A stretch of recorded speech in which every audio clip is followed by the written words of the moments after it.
Hello friends, welcome back. ഇന്ന് നമുക്ക് ആണുങ്ങളുടെ മൂഡ് സ്വിങ്സിനെ കുറിച്ച് സംസാരിക്കാം. ആണുങ്ങൾക്കൊന്നും മൂഡ് സ്വിങ്സ് ഇല്ലല്ലോ എന്ന് പറയുന്ന ആളുകളോടാണ് നിങ്ങൾക്ക് എത്ര പേരെ കാണിച്ചു തരണം ഈ മൂഡ് സ്വിങ്സ് ഉള്ള ആണുങ്ങളെ എണ്ണി കാണിച്ചു തരാം. നിങ്ങൾ ആണുങ്ങൾക്ക് ആണുങ്ങളുടെ ഉള്ളിലുള്ള കാര്യങ്ങൾ എത്രമാത്രം അറിയാം? നമ്മൾ ആണുങ്ങളുടെ കൂട്ടത്തിൽ നമ്മൾ എത്രമാത്രം മാനസിക പ്രയാസങ്ങളെ കുറിച്ച് ചർച്ച ചെയ്യാറുണ്ട്? നമ്മൾ എത്ര പേർക്ക് നമ്മളുടെ കൂട്ടുകാരുടെ മുന്നിൽ എനിക്ക് വിഷമമാണ് എന്ന് തുറന്നു പറയാൻ കഴിയും, തുറന്ന് കരയാൻ പറ്റും?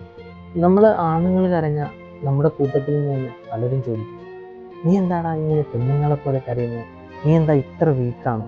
നിനക്ക് നാണമില്ലേ? നീ ഒരു ആണല്ലേ? എന്നൊക്കെ നമ്മൾ ആണുങ്ങളുടെ ഇമോഷൻസ് പ്രകടിപ്പിക്കാൻ ഈ സമൂഹം നമ്മളെ അനുവദിക്കുന്നുണ്ട്. ഡിപ്രഷൻ ആണെന്ന് പറഞ്ഞാൽ ചോദിക്കും, അയ്യേ നിനക്കോ ഡിപ്രഷനോ?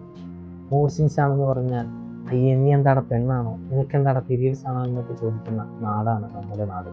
നമ്മൾ പലരുടെയും ഉള്ളിൽ നടക്കുന്ന ഫീലിങ്സ്, കോൺഫ്ലിക്ട്സ് എന്നിവ മനസ്സിലാക്കാനോ അല്ലെങ്കിൽ അത് പ്രോസസ്സ് ചെയ്യാനോ അല്ലെങ്കിൽ അത് ഫീൽ ചെയ്യാനോ നമുക്ക് പലപ്പോഴും അവസരം ലഭിക്കുന്നില്ല എന്ന് എനിക്ക് പലപ്പോഴും തോന്നിയിട്ടുണ്ട്. നമ്മുടെ പല ഇമോഷൻസ് ഷെയർ ചെയ്യാനും നമുക്ക് പലപ്പോഴും തുറന്ന് സംസാരിക്കാനും നമുക്ക് ഒരു സുഹൃത്തിനെ വേണം. നല്ലൊരു സൗഹൃദം നമ്മൾ ഉണ്ടാക്കിയെടുക്കുക തന്നെ വേണം. അത് നമ്മുടെ സുഹൃത്ത് ബന്ധങ്ങളിലാവാം, നമ്മുടെ കുടുംബങ്ങളിലാവാം. നമുക്ക് അങ്ങനെയുള്ള കാര്യങ്ങൾ നമുക്ക് ഇവിടെയും ചർച്ച ചെയ്യാം. Thank you.